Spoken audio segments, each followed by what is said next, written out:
시청자 여러분 안녕하십니까? 낮 12시쯤이 되자 어둠이 온 땅에 덮여 오후 3시까지 계속되었다. 예수 그리스도께서 십자가에 매달린 그날의 날씨를 성경은 이렇게 기록하고 있습니다. 해가 어두워졌고 성전 휘장이 두 갈래로 찢어졌다고 전합니다. 오늘 우리는 예수 그리스도께서 부활하신 거룩한 토요일 파스카 성야를 맞이합니다. 파스카 성야의 장엄한 예식은 생명과 구원을 상징하는 빛의 예식으로 시작되는데요. 부활초는 나는 세상의 빛이다 라고 하신 예수 그리스도를 상징합니다.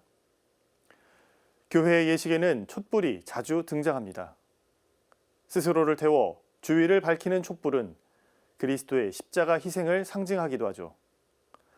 세례식과 서원식, 서품식 때도 촛불이 쓰이지만 파스카 성야의 촛불은 가장 감동적이고 절정을 이룹니다. 이 세상에 빛으로 오신 그리스도의 부활을 극적으로 선포합니다. 파스카 성야 미사를 앞둔 지금 예수님의 부활을 미리 축하드리면서 오늘 CPBC 주간 종합 뉴스 시작하겠습니다.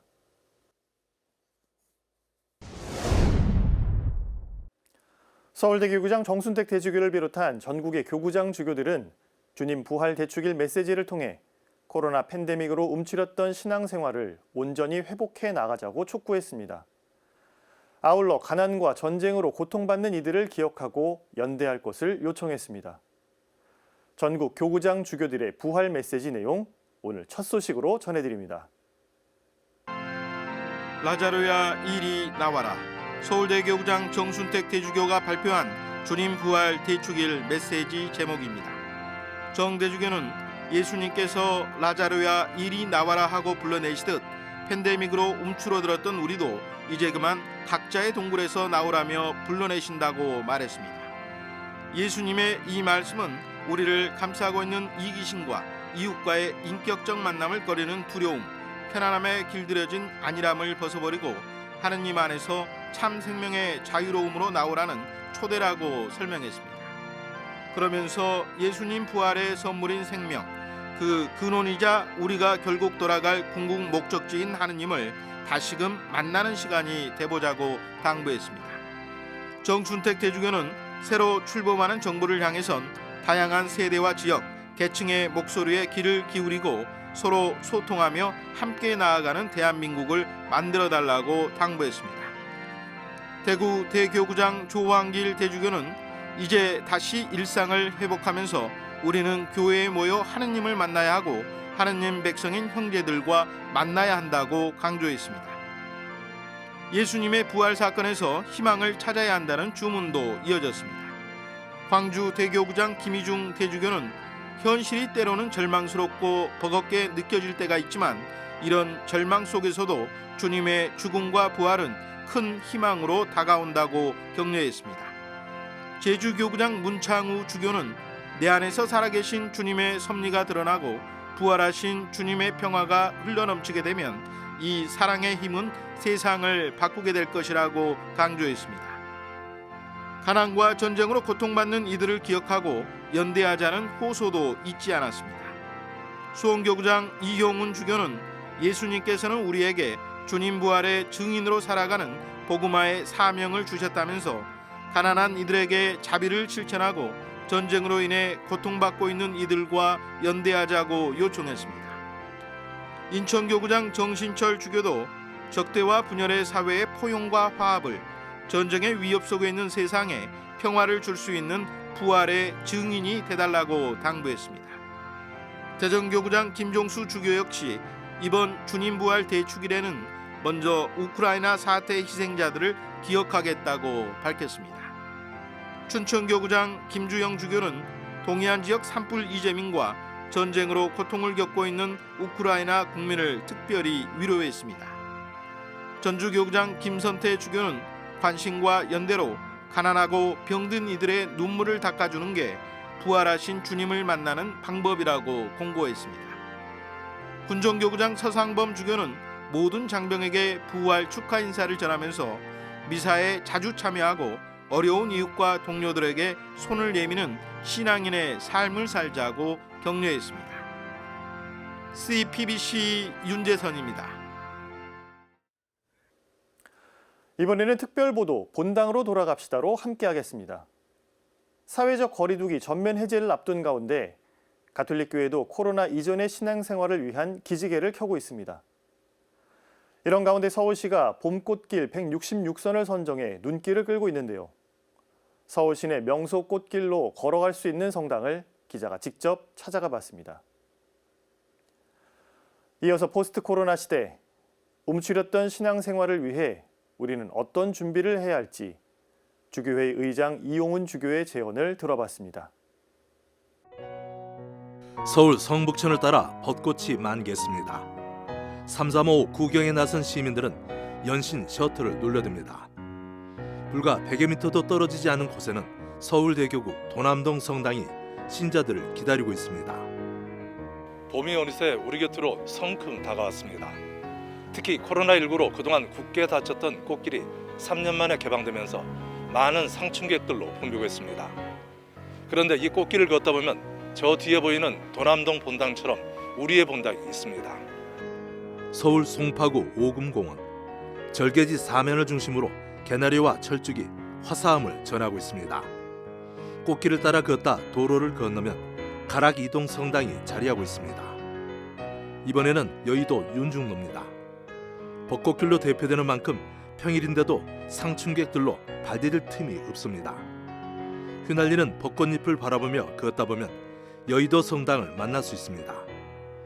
남산 도서관 주변도 벚꽃과 튤립 구경에 나선 이들로 활기를 띱니다.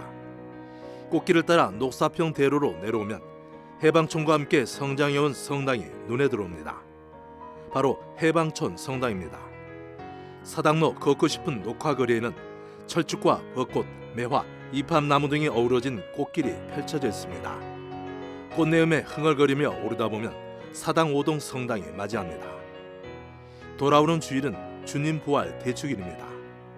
꽃길을 걸어 도착한 성당에서 행복하고 거룩한 주님 부활 대축일을 맞이하는 것은 어떨까요? 도남동 성당에선 환영의 종소리가 연신 울려 퍼졌습니다.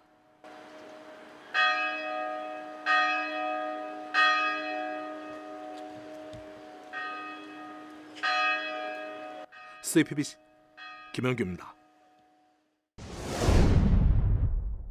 한국 천주교 역사상 초유의 미사 중단 사태를 불렀던 코로나19. 코로나가 휩쓴 2년 반 동안 성사 생활은 물론 소규모 신심단체 활동도 차질을 빚었습니다. 방역 지침에 따라 미사 참석 인원이 제한됐고 밀폐된 공간에서 이뤄지는 고해 성사나 모임도 어려웠기 때문입니다.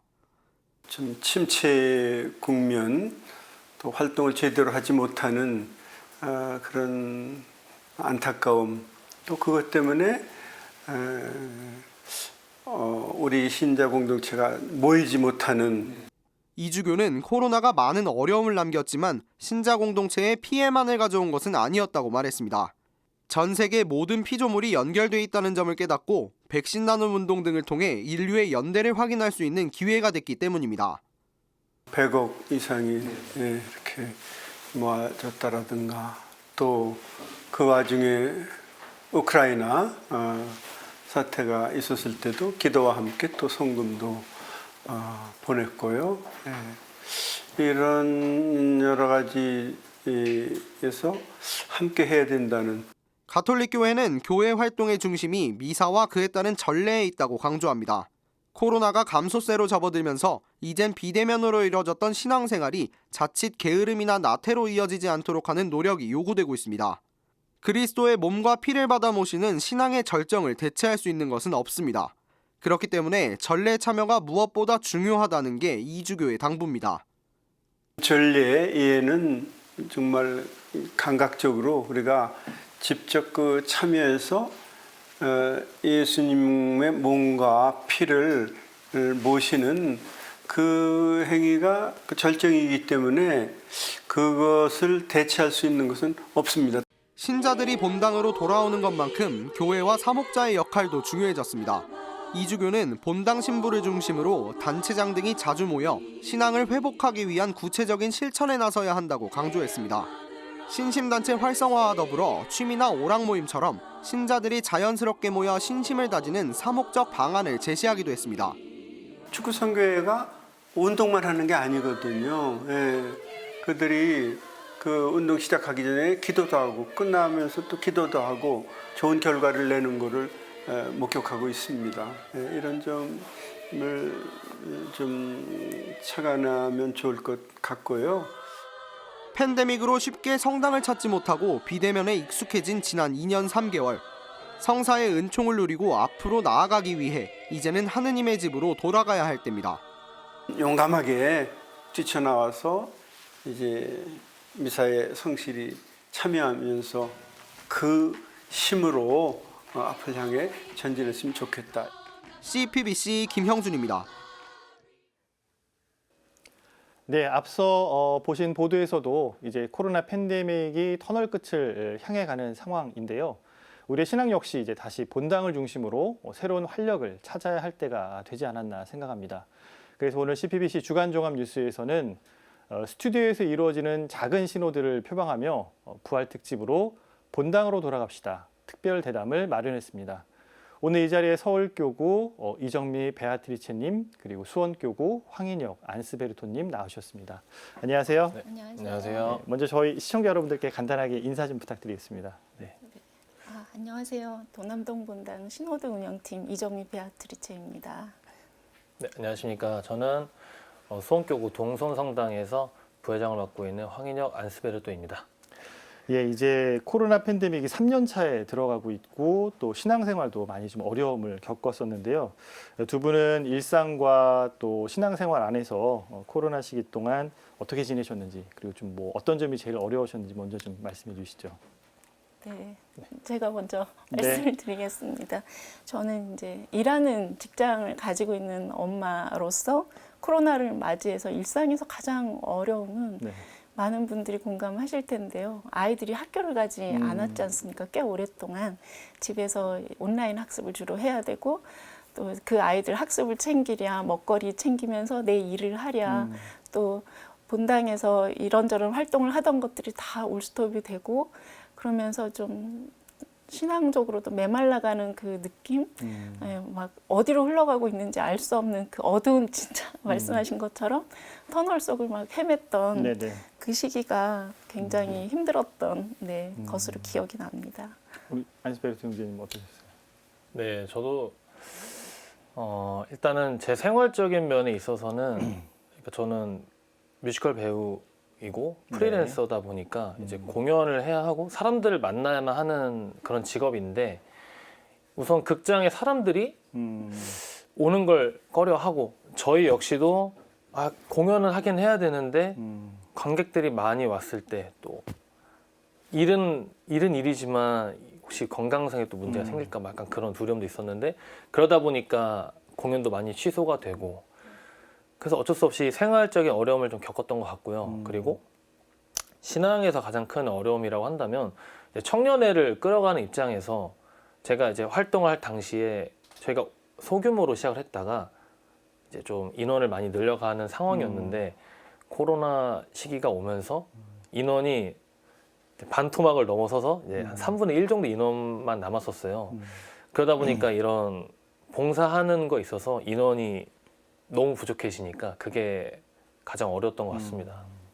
그 많은 분들이 정말 그 자신의 일상대로 그리고 또 신앙대로 정말 팬데믹을 겪을 수밖에 없는 그런 상황이었는데요.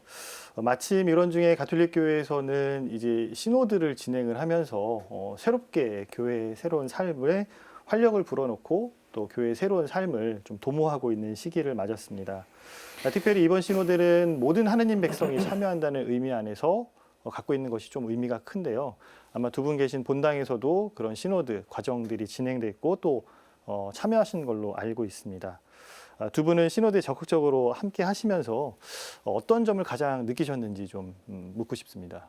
네, 저는 제일 먼저 기억이 나는 것이요. 네. 저도 굉장히 놀랐었는데 우리 신자들이 이러한 모임을 굉장히 갈망하고 있었구나, 원하고 있었구나를 가장 강하게 느꼈던 것 같아요. 그러니까 그동안 그 활동하시던 어르신들도 다 멈추게 되시고 미사도 자녀들이 또 미사에 참여하는 걸 꺼려하게 되는 가정이 많다 보니 미사도 못 나오시고 하던 그 시기가 이제 2년이 넘어가시면서 외롭고 또 마음이 많이 지치고 하셨던 것들이 신호드 모임을 통해서 굉장히 많이 해소가 됐다는 말씀을 많이 하셔요. 아, 이런 거였지. 본당이 이런 곳이었지. 이거를 한동안 잊고 지냈던 것을 이 신호드 모임을 통해서 되살리게 되시면서 기쁨을 되찾으신 거예요. 생활에서의 기쁨, 또 그 종교 공동체 안에서의 어떤 기쁨, 이런 것들을 다시금 이렇게 상기하게 되는 그런 체험들을 함께 나누게 되시면서 가톨릭 교회 혹은 우리 본당이 앞으로 이러한 코로나와 같은 시기가 또 올지도 모른다라는 그 예기 불안을 어떻게 현실적으로 또 대비할 수 있을까부터 해서 그동안 우리가 놓친 게 뭐였지? 이런 것들을 평범한 평신도들이 이렇게 뜨겁게 함께 머리 맞대고 논의한 적이 없었던 거거든요. 이번 이 어려운, 굉장히 어렵고 낯선 작업이라고 두려움도 컸었는데 출발할 때는 막상 뚜껑 열어서 해보니 다들 너무나 좋아하시는, 그래서 아, 어려운 게 아니었구나. 이걸 교황님께서 바라셨던 게 아닐까? 우리 다시 초대교회처럼 돌아가서 다시 공동체로, 기본으로 돌아가서 다시 한번 그 신앙에 대한 감각을 되살리라고 이렇게 해주셨나 보다. 이런 얘기를 이제 뭐 신부님이나 사제, 수도자 입을 통해서 나오는 이야기가 아니라 평범한 신자들이 함께 이런 이야기를 하게 됐다는 것이 운영팀 일을 하면서도 놀라웠고, 또 그 본당의 분위기가 굉장히 쇄신이 됐다는 것, 침체되고 조금은 활동을 다 멈추게 되면서 이렇게 사람이 없는 본당처럼 비춰졌던 시기들이 아주 짧은 시간에 한 석 달 만에 확 바뀌게 된 아주 중요한 전환점을 맞이했던 것 같습니다. 단절됐던 관계들이 다시 이제 연결되는 그런 네. 좋은 계기였다고 좀 네. 말씀해 주신 것 같아요. 네. 우리 선생님 어떠셨어요? 저는 이게 청년들끼리 좀 네. 그런 자리를 몇 차례 가졌었는데,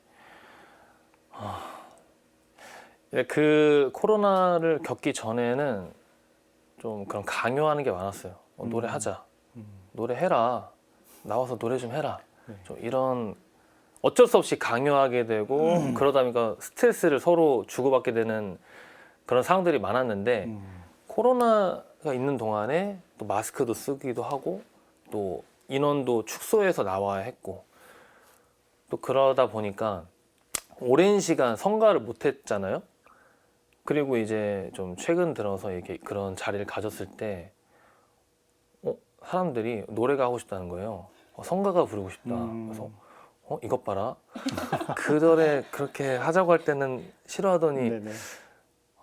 이게 너무 오랜 시간 그들이 좀 그 오랜 침묵 기간 동안에 느꼈던 것 같아요. 사실은 자신도 그런 성가를 하면서 미사를 참여하는 그런 부분들이 즐거웠다라는 걸 좀 느꼈던 것 같아요. 그래서 좀 감사한 거는 이런 시기를 겪고 나니까 이제는 뭔가 우리가 서로 그런 걸 강요하지 않아도 본인들이 이제 원하는 걸 알았으니까 조금 이런 성가를 준비하거나 같이 미사 참여하는 거에 있어서는 서로 뭔가 훈훈하게 진행될 수 있겠구나라는 걸 좀 느꼈던 것 같아요. 단절됐을 때의 갈증이 결국은 우리가 가지고 있었던 거에 대한 가치를 다시 한번 좀 발견하게 됐다는 뭐 그런 말씀. 자체적으로 좀 동기부여가 된 것 같습니다. 자발적인 동기부여가 될 수 있는. 그렇습니다. 그러면 좀 시노드 안에서 있었던 이야기들을 좀 직접적으로 좀 듣고 싶은데요. 또 우리 자매님께서는 직접 운영위원으로 활동하셨다고 했는데, 그 하느님을 모르고 또 혹은 하느님께 멀어졌던 신자들이 다시 교회로 발걸음을 돌아오는데 과연 어떻게 하면 좋을까, 뭐 이런 방안이나 뭐 방법에 대해서 좀 고민하고 이야기 나누셨을 것 같은데요. 그런 이야기는 어떤 부분이 좀 나왔을까요?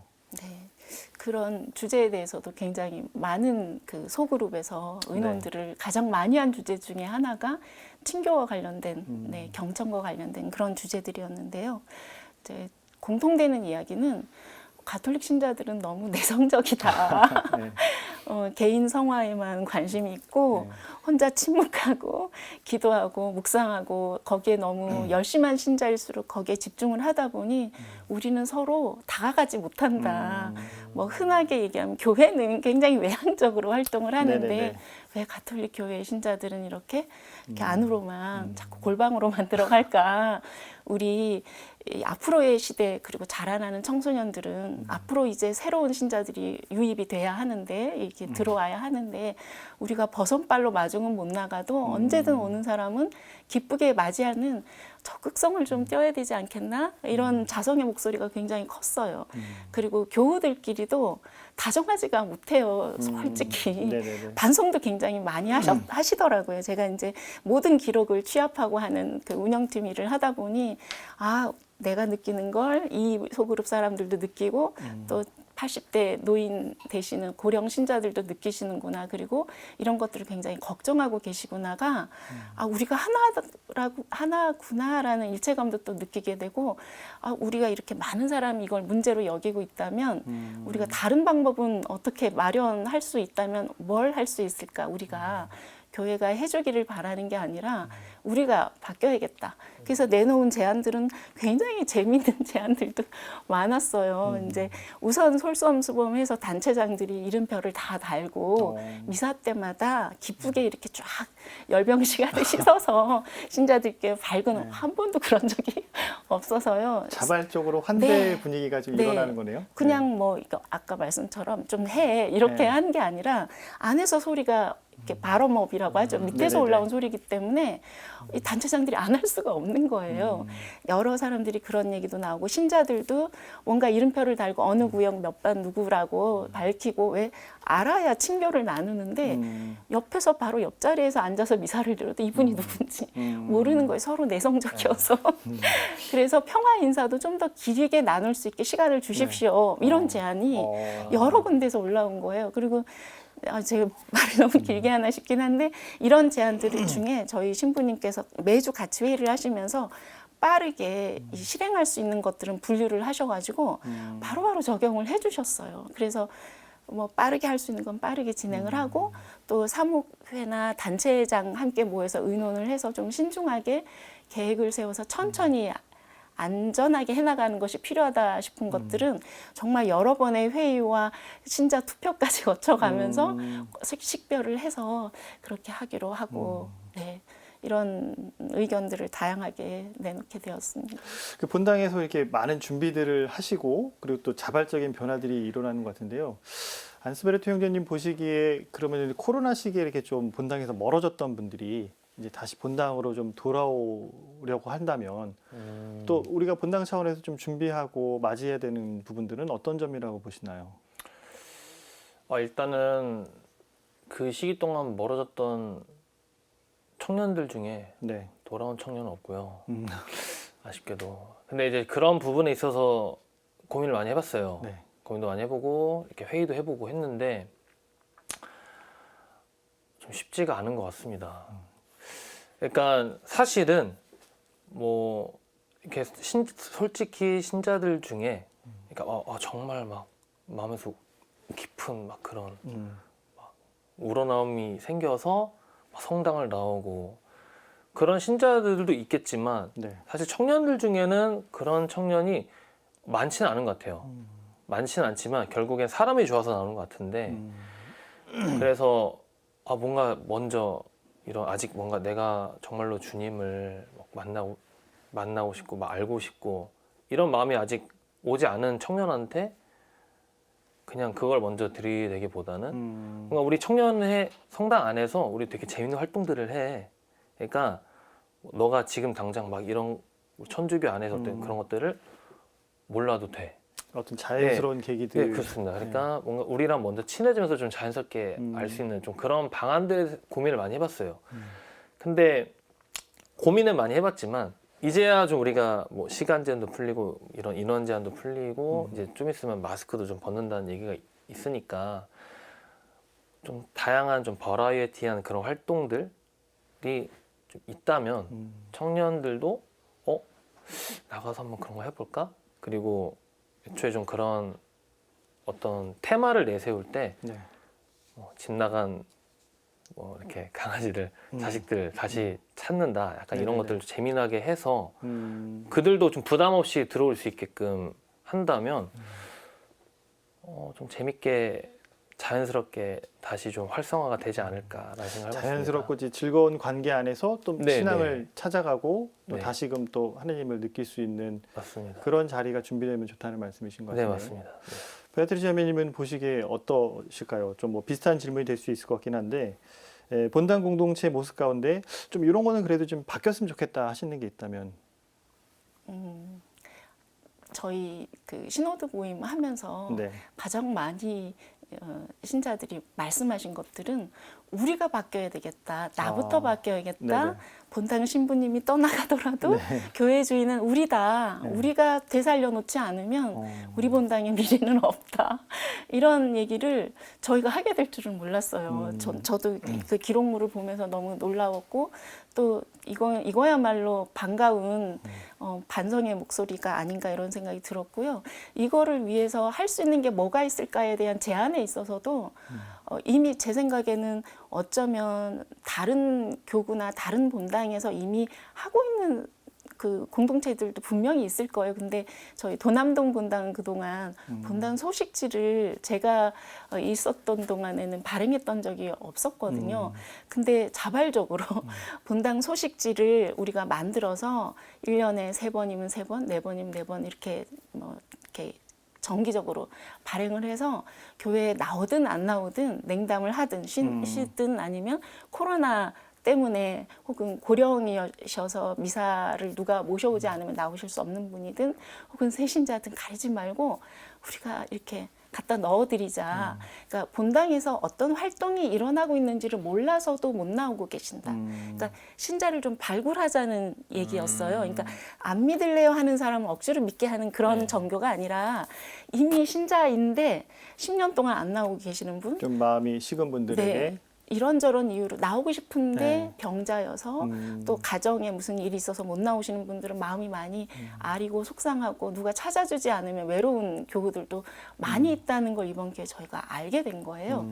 그래서 이 본당 소식지, 그다음에 홈페이지 활성화, 그다음에 저희 본당은 교회 홈페이지가 없었어요. 네네네. 코로나 때 처음 만들었거든요. 앱도 만들고. 근데 거기에 있는 어떤 본당 소식만으로는 부족하다. 그건 때때마다 누가 막 이렇게 관리해주기가 어려우니 이제 몇 달치 쌓인 그런 본당에서의 신자들이 소모임 각자 단체에서 어떤 활동들을 하는지를 알면 더 애정이 생기고 요거는 나도 해보고 싶다. 뭐 성가를 부르고 싶다.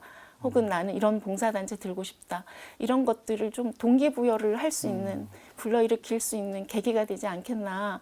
그렇게 해서 소식지, 그다음에 이런저런 그 단체 활성화를 위한 홍보, 이런 거를 근데 만약에 신부님이 아무리 필요하고 중요하다고 여기셔서 하라고 하면 신자들은 저 바빠요. 저 단체 활동 이미 하고 있어서 이렇게 발을 빼기 마련이거든요. 근데 이건 밑에서 자발적으로 네. 변한 게 가장 큰. 네. 그래서 지금 저희 본당 소식지가 신부님께서는 이거 한 달 만에 절대 만들어지는 게 아니다. 워워 네. 이러셨어요. 네.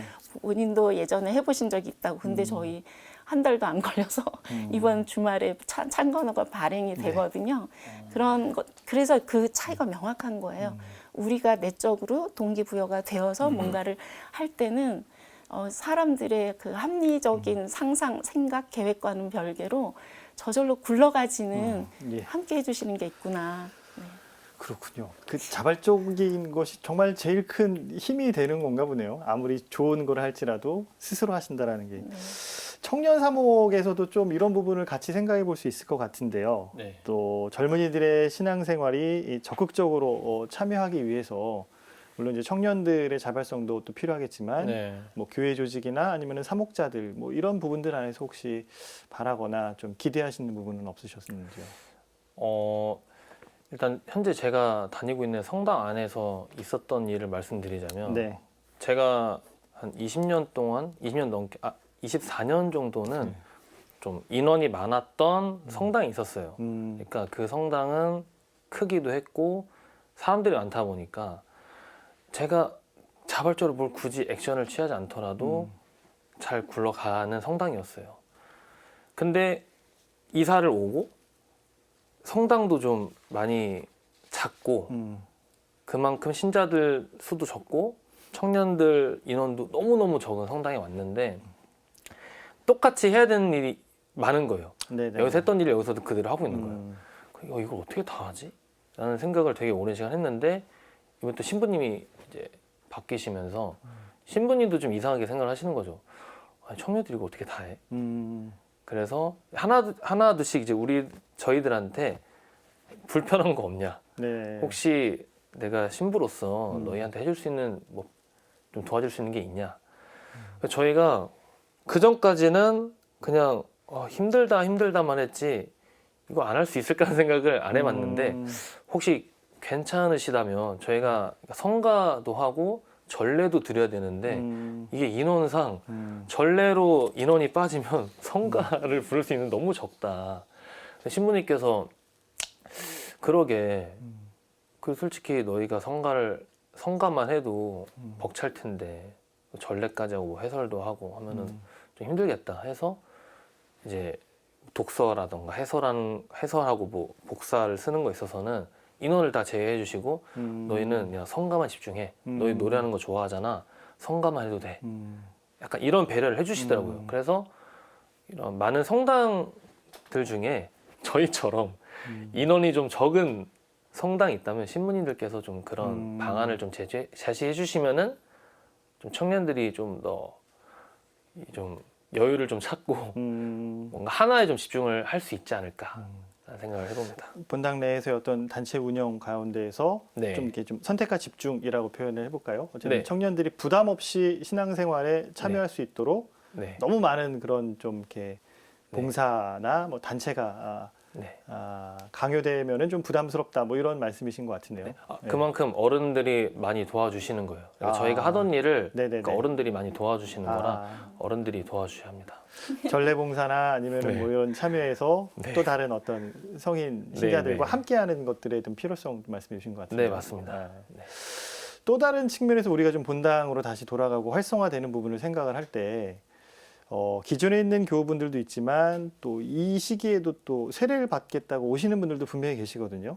하나님을 찾는 분들이 계속 계시는데 앞으로는 또 그런 분들도 지금보다는 좀 많아질 것 같은데 특별히 두 분 가운데 예비 신자들을 위해서 교회가 좀 이렇게 고민했으면 좋겠다 하시는 부분 생각 있으시면 한번 좀 말씀해 주시면 좋을 것 같습니다. 저희 본당은 네. 코로나 시기에도 그 예비자 교리를 쉰 적이 없어요. 네. 그래서 그 코로나 초기에 한동안 2달 남짓 그 미사를 드리지 못하던 시기가 있었기 때문에 그때는 모든 것이 올스톱이었지만 그 시기를 조금 넘어간 다음부터는 또 그 교리를 원하는 신청자들이 이제 쌓이게 되고 그걸 받아두었다가 이제 교리를 시작을 했는데요. 네. 그래서 늘 1년에 2번 정도는 예비자 교리를 하는데 코로나 때문에 2년에 3번 하게 되기는 했으나 쉰 적은 없다는 게 또 예비자 교리반의 그 봉사자들의 큰 자부심이기도 해요. 우리는 쉰 적이 없어. 이렇게 늘 우리는 예비자를 위해서 준비가 되어 있었고 그 잠시 기간이 좀 늦춰진 건 있어도 우리는 늘 마음의 준비며 맞이할 준비를 하고 있었어가 그 분들의 큰 자부심이고 또 이번에도 부활미사 때도 20여 명이 그 세례를 받거든요. 근데 이분들은 사실은 저희 본당 소속이 아닌 분들이 꽤 많아요. 이유를 제가 들어봤더니 그 본당에 예비자 교리가 없다는 거예요. 그래서 하는 곳을 수소문해서 저희 본당을 찾아오는 분들이 꽤 많이 그 전에도 있었고 이번에도 그래서 이제 이 신부님께서 하신 그 질문에 적당한 답일지는 모르겠으나 가리지 않고 찾아오는 일을 대문을 활짝 열고 맞이하는 그런 다정한 교회가 되는 것이 필요한 것 같고요. 또 그 소모임 신호드 소모임을 해보니까 예비자 교리 선물을 하지 않습니까? 네네. 그 세례식 때 그런 게 또 부담이 된다 뭐 이렇게 또 제안을 이걸 어떻게 본당에서 좀 지원 어떤 정도 좀 더 해주셨으면 좋겠다 이런 굉장히 현실적인 제안들도 올라왔는데 이제 거기에 대한 또 다른 나눔의 말씀을 이렇게 기록을 보면 그래도 우리가 더 큰 공동선을 생각해서 우리가 좀 부담이 되면 부담이 되는 선까지 하지 말고 할 수 있는 선에서 하면서 더 큰 선을 지키는 것이 더 중요하지 의미를 좀 않냐. 생각하면서. 네, 그런 얘기들이 서로 오가는. 그래서 어떻게 보면 본질적으로 돌아가면 어느 본당 소속의 분이 오더라도 찾아오는 자는 우리가 거르지 말고 기꺼이 맞이하는 그런 교회의 태도도 필요하겠다 생각이. 스스로 막 답을 다 찾고 계시네요. 네. 본당에서. 그렇군요. 그 마지막 질문 한번 좀 드리고 싶은데요. 마지막으로 신호들을 계기로 교회가 새로운 삶의 방식으로 이제 나아가려고 하고 있습니다. 두 분은 또 이렇게 본당 차원 안에서 그런 신호들을 또 경험하시고 또 함께 봉사자로 활동하셨는데요. 이제 포스트 코로나 시대를 맞는 이 시대에 있어서 교회가 앞으로 함께 나누고 싶은 그런 이야기가 있다고 한다면은 짧게 마지막으로 한 말씀씩 좀 부탁드리겠습니다. 전 아까 선생님께서 하신 말씀을 좀 빗대면 정말로 그러니까 교회를 다니시는 분들에 비해서 성당을 다니시는 분들은 비교적 내성적이신 분들이 많은 것 같아요. 그리고 이렇게 예비 신자분들도 그러신 분들이 많이 오시는 것 같고 네. 그래서 그들이 이제 발걸음을 할 때 좀 일단은 저희가 비춰지는 모습이 좀 많이 즐거웠으면 좋겠어요. 그러니까 하시는 분들이 물론 힘들겠죠. 주말에 남들 다 쉴 때 나가서 봉사하는 거니까 물론 너무너무 즐거워서 하시는 분들도 있겠지만 즐거우면서도 어쨌든 피곤하지만 피곤 한번 이끌고 가시는 분들도 계실 거 아니에요. 근데 이왕 하시는 거, 이왕 내가 봉사를 한다면 어쨌든 이제 막 관심 있어서 온 사람들도 있을 테니까 그분들한테 뭔가 좀 좋은 본보기가 됐으면 좋겠어요. 그래서 좀 나는 뭔가 즐겁게 하고 있다. 뭐 힘든 것도 있지만 내가 좋아서 성당을 나오는 거야. 라는 이런 모습들이 많이 비춰지면은 좀 처음 이렇게 성당을 오시는 분들한테도 좀 좋게 비춰질 것 같아요. 네. 그리고 내성적이신 분들이 많으니까 오래 다니신 분들이 많을 거 아니에요. 지금 성당에 나오시는 분들은 그런 분들이 먼저 손 내밀고 먼저 인사하고 좀 그런 습관을 좀 들이면은 좀 좋을 것 같습니다. 네. 네, 저는 이제 공식적인 일정으로서의 신호드 모임은 저희는 끝났거든요. 저희 네. 본당은. 그래서 이제 신호드 운영팀 뭐 이렇게 모임이 이제 마무리가 되는 단계에 있기는 한데 시노달리타스 정신을 살아가는 교회가 되어야 한다는 것이 이 신호드 모임을 하게 된 큰 목적이라는 걸 잊어서는 안 될 것 같고 또 본당 신부님도 항상 매번 강조를 하세요.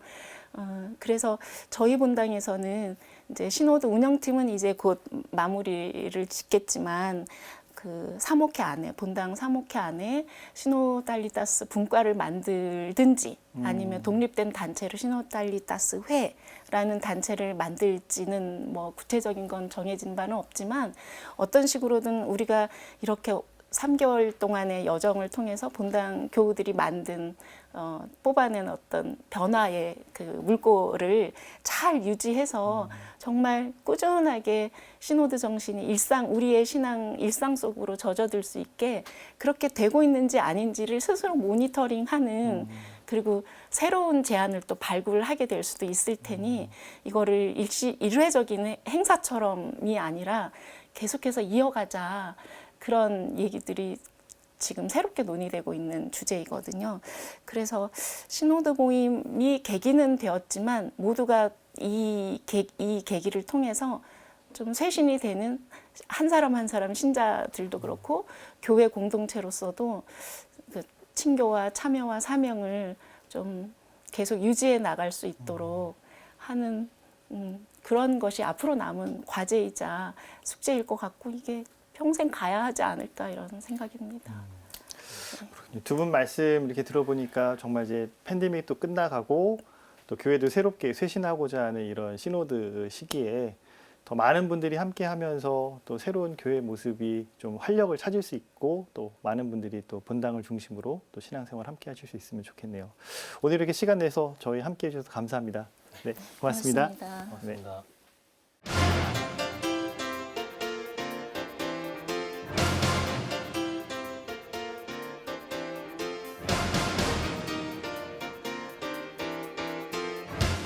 초승달과 밤배, 오세암, 느낌표를 찾아서. 이 작품들의 작가는 누구일까요? 그의 작품은 아주 쉬운 단어와 간결한 문장으로 이루어져 있지만 깊은 내면을 돌아보게 하고 긴 여운을 남기는 것으로 유명합니다. 네, 1990년대 평화방송 방송위원이기도 했던 동화작가이자 시인인 정채봉 프란치스코님의 작품들입니다. 오늘은 정채봉님의 시 가운데 만남이란 작품을 여러분과 함께 나누고자 합니다.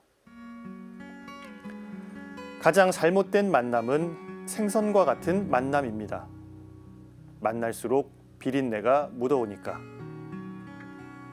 가장 조심해야 할 만남은 꽃송이 같은 만남입니다. 피었을 때는 환호하다가 시들면 버리니까. 가장 아름다운 만남은 손수건과 같은 만남입니다. 힘들 때는 땀을 닦아주고 슬플 때는 눈물을 닦아주니까. 당신은 지금 어떤 만남을 가지고 있습니까? 시인은 생선, 꽃송이, 손수건 등 일상의 사물 속에서 세상 인간사에 맺어지는 다양한 만남의 특징을 너무나 상징적으로 잘 드러내 보여줍니다. 크고 화려한 만남도 비린내가 진동할 수 있고 반대로 작고 사소한 만남에도 위로와 평화가 남을 수 있기에 겉으로 드러나는 것보다 중요한 것이 있음을 강조하며 시는 깊은 여운을 남깁니다. 지난 4월 12일 화요일 윤석열 당선인은 대선 후 첫 지방순회 일정으로 보수의 심장이라 일컬어지는 대구를 선택했습니다. 일정 가운데 세간의 관심을 끈 만남은 단연 박근혜 전 대통령을 찾아간 곳이었습니다. 그리고 이 자리에서 면목 없습니다. 늘 죄송했습니다. 라고 말하며 한껏 몸을 낮췄습니다. 이를 두고 일각에서는 박근혜 씨가 대한민국 역사상 최초로 현직에서 파면당한 후 국민에게 단 한 번도 사과하지 않았는데 도대체 무엇이 죄송하고 무엇이 면목이 없다는 것인지 의아해하는 반응도 있었습니다.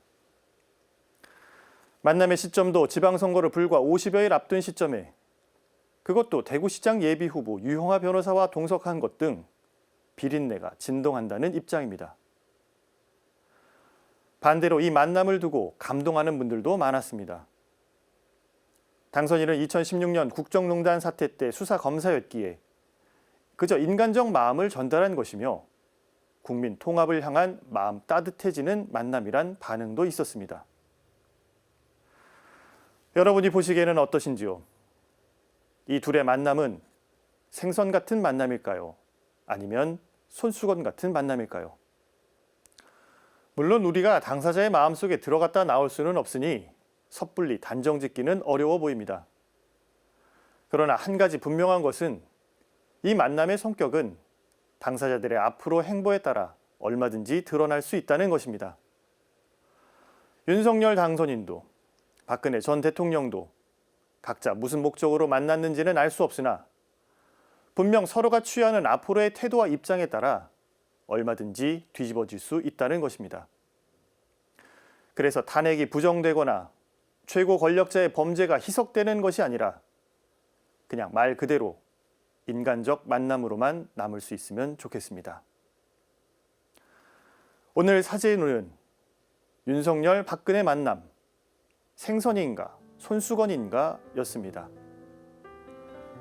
이번 만남이 불필요한 우려와 오해를 낳지 않도록 관련자들이 역사와 진실 앞에 겸손한 모습을 잃지 않기를 바라며 오늘도 평화를 빕니다.